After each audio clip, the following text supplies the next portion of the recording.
ஜெஃப்னாபடியின் சொந்தங்களுக்கு வணக்கம்.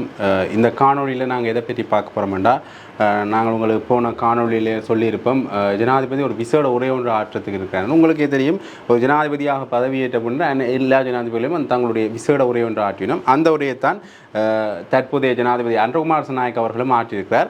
குறிப்பாக அந்த உரையில் நிறைய விடயங்கள் பற்றி, அபிவிருத்தி பற்றி பேசப்பட்டிருக்கின்றது. அது மட்டும் இல்லாமல் பொருளாதார வீழ்ச்சியில் இருக்கிற நாடு எப்படி பொருளாதார ரீதியாக வலுவூற்றுறது என்பதை பற்றி பேசப்பட்டிருக்கு. ஆனால் தமிழர்களுடைய இனப்பிரச்சனை பற்றி, தமிழர்களுடைய அரசியல் தீர்வு பற்றின விடயங்கள் இதில் குறிப்பிடப்படாதது இந்த உரை விமர்சனத்துக்கு உள்ளாக்கப்பட்டிருக்கு. அது மட்டும் இல்லாமல் பல எதிர்பார்ப்புகள் இருந்தது. தமிழர்கள் சார்பாக இவர் ஏதாவது கதைப்பார் என்கின்ற பல எதிர்பார்ப்புகள் இருந்தது.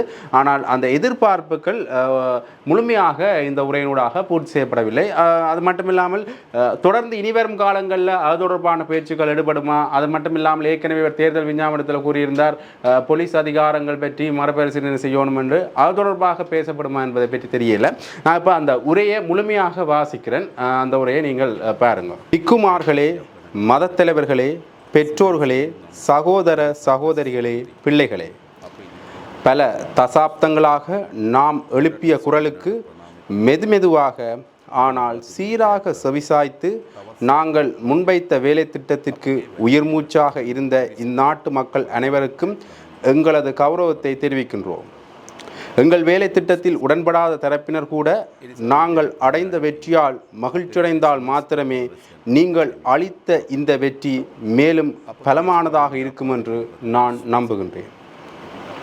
எனவே இந்த வெற்றியின் உரிமையை நம் நாட்டின் அனைத்து மக்களுக்கும் அர்ப்பணிக்க விரும்புகின்றேன். நமது அரசியல் இயக்கத்தின் மீது நம்பிக்கை வைத்து பல்வேறு அவதூறுகளையும் பொய்யான திரிவுபடுத்தப்பட்ட தகவல்களையும் ஒதுக்கிவிட்டு புதிய பரிசோதனைக்கு அஞ்சாமல் எமது அரசியல் இயக்கத்திற்கு நமது நாட்டின் அரசியல் அதிகாரத்தை வழங்கும் அளவிற்கு பெரும் உறுதியுடன் இருந்த பிரஜைகள் உட்பட அனைத்து மக்களுக்கும் இந்த நாட்டை கட்டியெழுப்பும் பணிக்கு தோள் கொடுப்பதற்கான பலம் இருக்கும் என நாங்கள் நம்புகின்றோம். இந்த வெற்றிக்காக எமக்கு முன்னரும் எம்முடன் பலவிதமான தியாகங்களை செய்த சில சமயங்களில் தங்கள் உயிரை கூட தியாகம் செய்த பல தலைமுறைகளின் விலை மதிப்பெற்ற ஆண்கள் மற்றும் பெண்கள் அனைவரையும் நாங்கள் மரியாதையுடன் நினைவு கூறுகின்றோம். இந்த வெற்றியையும் அதன் மூலம் கட்டி எழுப்பப்படும் வளமான நாட்டையும் அவர்களுக்கு அளிக்கும் கௌரவமாகவே நான் கருதுகின்றேன். இந்த நாட்டை கட்டியெழுப்பதற்கான பங்கை கூட்டு செயற்பாடாக நிறைவேற்றும் திறன் எமக்கு உள்ளது. அதற்கான மிக திறமையான குழு எங்களிடம் உள்ளது. நம் அனைவருக்கும் அது குறித்த முழுமையான உறுதிப்பாடு உள்ளது. நாம் எதிர்பார்க்கும் மாற்றத்தை ஏற்படுத்த எத்தகைய மாற்றத்தையும் மேற்கொள்வதற்கு முன்னதாக பொருளாதாரத்தை நிரந்தரமான நிலைக்கு உயர்த்துவது அவசியம் என நாம் நம்புகின்றோம். அதற்காக நீண்டகால மத்திய கால திட்டங்களை தயாரிப்பதற்கு முன்னர் பின்பற்ற வேண்டிய துரித பொருளாதார செயற்பாடுகளின் ஊடாக குறுங்கால ஸ்திர நிலையை ஏற்படுத்த நாம் நடவடிக்கை எடுப்போம்.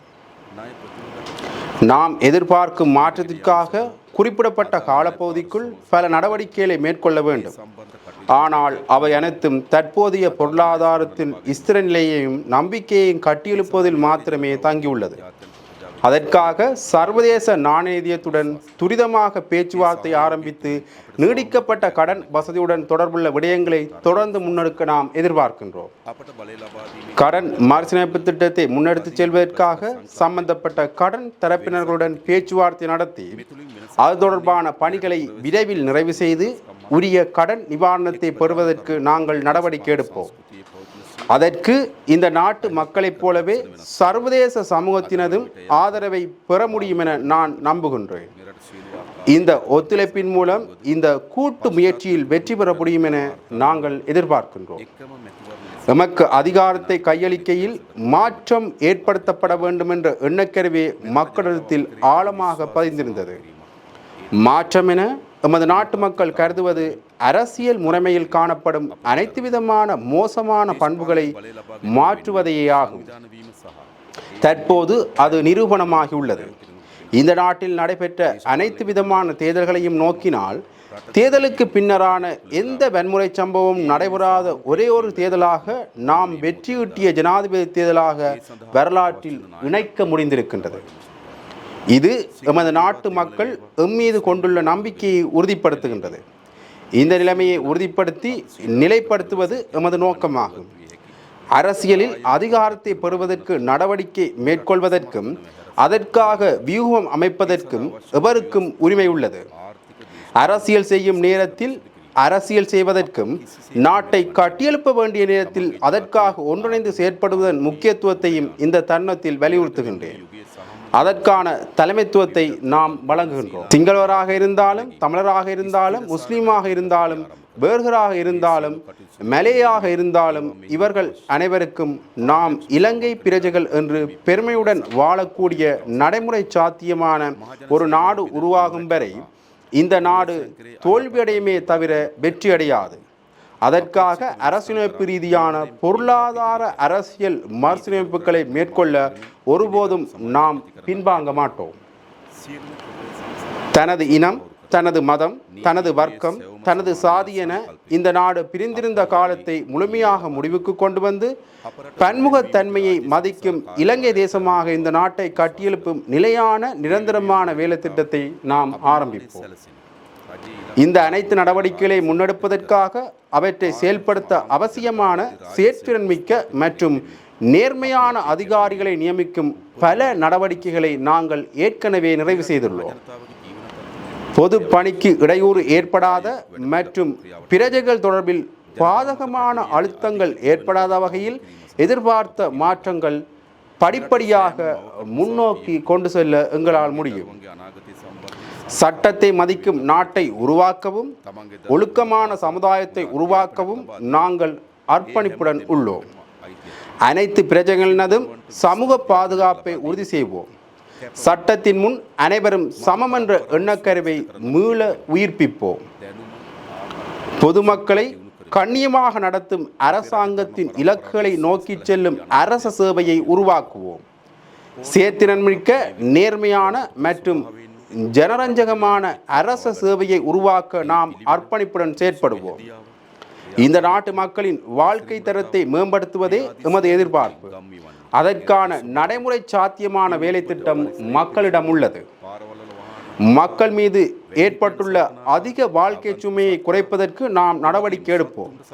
இந்த நாட்டில் உள்ள ஒவ்வொரு தாய்க்கும் தந்தைக்கும் தங்கள் பிள்ளைகளின் எதிர்காலத்தை பற்றிய கவலைப்படும் நிலை ஏற்பட்டிருக்கின்றது. நாங்கள் அதற்கு இடமளிக்க மாட்டோம்.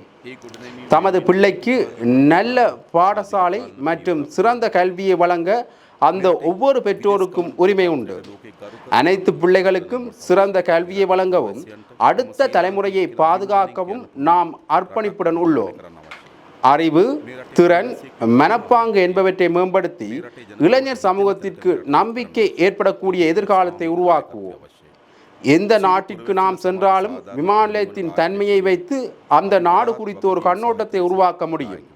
அதன் ஒழுங்கு, மக்களின் நடத்தை, செயல்பாடு போன்றவற்றின் மூலமும் மறைமுகமாக அந்த நாட்டின் இயல்பு எடுத்துக்காட்டப்படுகின்றது. அதையும் தாண்டி சுற்றுச்சூழலின் தூய்மை, வீதிகளில் வாகனங்கள் செல்லும் விதம், முதியோர்களை நடத்தும் விதம், விருந்தோம்பல் செய்யும் முறை, விலங்குகள் எப்படி நடத்தப்படுகின்றன என்பதையும் உறுதிப்படுத்த முடியும். நம் நாட்டின் பிம்பத்தை அதே வகையில் தெளிவாக தெரியும் வகையில் கட்டியெழுப்ப நாம் திட்டங்களை தயாரித்து முடித்துள்ளோம். அந்த உருவாக்கத்திற்காக குறுகிய கால, இடைக்கால மற்றும் நீண்டகால நடவடிக்கை எடுக்கப்படும். இந்த நாட்டின் கடவுச்சீட்டை உலகமே மதிக்கும் நிலைக்கு நாம் எமது நாட்டை கட்டியெழுப்புவது அவசியம். இந்த நாட்டின் பிரஜைகளுக்கு நான் இலங்கையர் என்று பெருமையுடன் கூறக்கூடிய நாட்டை உருவாக்குவது அவசியம். இந்த நாட்டின் பிரஜையாக இருப்பது பெருமை என்று நம் நாட்டு மக்கள் உணரும் வகையில் இந்த நாட்டை உருவாக்குவது அவசியம். அதற்கு உங்களின் கூட்டு பங்களிப்பு தேவை. அனைத்து பிரஜைகளுக்கும் சமூக நீதியை நிறைவேற்றும் அரசொன்றை உருவாக்க நாம் பொறுப்புடன் பங்களிக்கின்றோம். அறிவு, திறன்கள், கல்வி மற்றும் தொழில் முனைவு ஆகியவற்றை ஊக்குவிக்கும் வேலை திட்டத்தின் மூலம் எமது சிறுவர்கள் மற்றும் இளைஞர் சந்ததிக்கு நம்பகமான எதிர்காலத்தை கட்டியெழுப்புவோம். நமது நாட்டின் சனத்தொகையில் 52% தாண்டிய பெண்கள் சமூகம் இந்த நாட்டின் பொருளாதாரம் மற்றும் சமூக செயல்பாட்டுக்கு பெரும் பங்களிப்பை செய்யும் குழுவாகும். பெண்கள் பிரதிநிதித்துவம் தொடர்பாக அனைவரும் ஒன்றிணைந்து எடுக்கக்கூடிய நடவடிக்கைகளுக்கு நாம் செவிசாய்ப்போம். சகல நிறுவனங்களிலும் பெண்களின் பிரதிநிதித்துவத்தை பலப்படுத்துவதற்கு நாம் செயற்படுவோம். அதற்கான எமது அர்ப்பணிப்பின் முன்னுதாரணத்தை வெளிப்படுத்தும் வகையில் ஏற்கனவே எமது பிரதமர் பதவிக்கு பெண் ஒருவரை நியமித்துள்ளோம். எமது சனத்தொகையில் பெருந்தொகையானோர் ஊனமுற்று விசேட சமூக பாதுகாப்பு கிடைக்க வேண்டியவர்களாகும். அவர்களுக்காக பலமான சமூக பாதுகாப்பு கட்டமைப்பொன்றை நாம் திட்டமிட்டுள்ளதோடு அதன் குறுங்கால நடவடிக்கையை விரைவாக ஆரம்பிப்போம். நாம் செல்லும் பயணத்தில் சமூக கட்டமைப்பின் எந்த ஒரு பகுதியையும் கைவிடப் போவதில்லை என்பதற்கு நாம் பொறுப்பு கூறுகின்றோம். ஒவ்வொருவரினதும் தனித்துவத்திற்கு மதிப்பளித்து அவற்றை நாட்டின் முன்னேற்றத்திற்காக சாதகமான முறையில் பயன்படுத்திக் கொள்ள எமது பங்களிப்பை வழங்குவோம். மக்கள் இறைமைக்கு மதிப்பளிக்கும் அதே நேரம் அவர்களின் ஜனநாயக உரிமைகளை பாதுகாப்பதற்காக அர்ப்பணிப்போம். மீதான சந்தேகம் காரணமாக நிச்சயமற்ற நபர்கள் இருப்பதை நாம் அறிவோம். எனது செயற்பாடுகளினூடாக உங்களின் நம்பிக்கையை வெல்ல எதிர்பார்க்கின்றேன். உங்களுடைய விமர்சனங்களை பொருத்தமான தருணத்தில் ஏற்றுக்கொள்வேன். அதேபோல் நாங்கள் கட்டியெழுப்பப் போகும் எதிர்காலத்தின் பங்குதாரர்களாக உங்களை வலுவூட்டுவோம். எமக்கிடையில் காணப்படும் வேறுபாடுகளை களைய முடியுமானால் நமக்கிடையிலான இலக்கு சமனானவை என நீங்கள் உணர்ந்து கொள்வீர்கள் என நான் நம்புகின்றேன். அதனூடாக நாடு முகம் கொடுத்துள்ள நெருக்கடியை ஏற்றுக்கொள்ளவும் அதனூடாக முன்னோக்கி செல்வதற்கு தேவையான மூலோபாயங்களை இணைந்து திட்டமிடவும் முடியும். இந்த நாட்டை கட்டியெழுப்பதற்காக காத்திரமாகவும் நேர்மையாகவும் இணையும் அனைவருக்கும் எமது கதவுகள் திறந்துள்ளன. மக்களின் ஆணைக்கு அமைவான பாராளுமன்றம் ஒன்று அவசியப்படுகின்றது. இறுதியாக இந்த பாராளுமன்றம் மக்கள் ஆணையை திரிவுபடுத்தியதாக காணப்பட்டது. அதனால் நேற்றைய தினம் பாராளுமன்றத்தை கலைக்க நடவடிக்கை எடுத்தேன். அரசியலமைப்புக்கு அமைவாக நாட்டை கொண்டு செல்வதற்காக எமது பாராளுமன்ற பிரதிநிதித்துவத்திற்கு அமைவாக அமைச்சரவை ஒன்றை நியமித்தேன். அன்றாடம் சூரியன் உதிக்கும் ஒவ்வொரு பொழுதிலும் மக்கள் காணும் கனவுகள் உள்ளன. அது இன்று இருப்பதை விடவும் சிறந்த நாடாகும். ஆனாலும் பல வருடங்களாக அது கனவாகவே போய்விட்டது என்பதை நானும் அறிவேன். சந்தர்ப்பவாதம், அதிகார மோகம், சர்வதிகாரம் மற்றும் இனவாதம் காரணமாக எமது நாட்டை மேலும் உயர்த்தி வைக்க எம்மால் முடியாமல் உள்ளது. இருப்பினும் எமக்கு வரலாற்றில் நழுவிவிட முடியாத சந்தர்ப்பம் ஒன்று கிடைத்திருக்கின்றது. நாம் அனைவரும் ஒன்றிணைந்து பல்வகை தன்மையை ஏற்றுக்கொள்ளும் செழிப்பான் நாட்டை கட்டியெழுப்புவோம். நன்றி. இப்படியாக அவருடைய உரை அமைந்திருக்கின்றது. குறிப்பாக இந்த உரை நாட்டை கட்டியெழுப்பதில் மட்டும்தான் கவனம் செலுத்தியிருக்கின்றது. அது மட்டுமில்லாமல் இங்கே தமிழர்கள், முஸ்லீம்கள், சிங்களவர்கள் என்ற ரீதியில் ஒரு ஒற்றுமையாக செயற்பட வேண்டும் என்கின்ற துணிப்பொருளில் அவர் தன்னுடைய உரையாற்றியிருக்கிறார். அது மட்டுமில்லாமல் பல்வகை தன்மையை ஏற்றுக்கொண்டு செயற்படும் ஒரு நாடாக நாங்கள் முன்னோக்கி செல்ல வேண்டும் என்கின்ற துணிப்பொருளில் அவர் கதைச்சிருக்கிறார். அது மட்டுமில்லாமல் இனவாதத்தால் இந்த நாடு பின்னோக்கி சென்றிருக்கின்றது என்பதை ஏற்றுக்கொள்கின்ற அதே வேளையில் அரசியல் ரீதியாக தமிழர்களுடைய பிரச்சனைகள் எவ்வாறு தீர்க்கப்பட வேண்டும் என்கின்ற விடயத்தை அவர் சொல்லல. உண்மையிலேயே இது ஒரு விமர்சன ரீதியாகத்தான் பார்க்கப்படுகின்றது. தொடர்ந்தும் இதை செய்வாரா, தமிழ் மக்களுக்குரிய தீர்வுகள் என்ன மாதிரி அவருடைய வேலை திட்டங்களில் அமைந்திருக்கின்றதுன்றதை அவருடைய தொடர்ந்து வருகின்ற செயற்பாடை பார்த்து தான் நாங்கள் தெரிஞ்சு கொள்ள முடியும். தொடர்ந்தும் ஜெஃப்னா பிரியன் சேனலோடு இணைஞ்சு கொள்ளுங்க. நன்றி, வணக்கம்.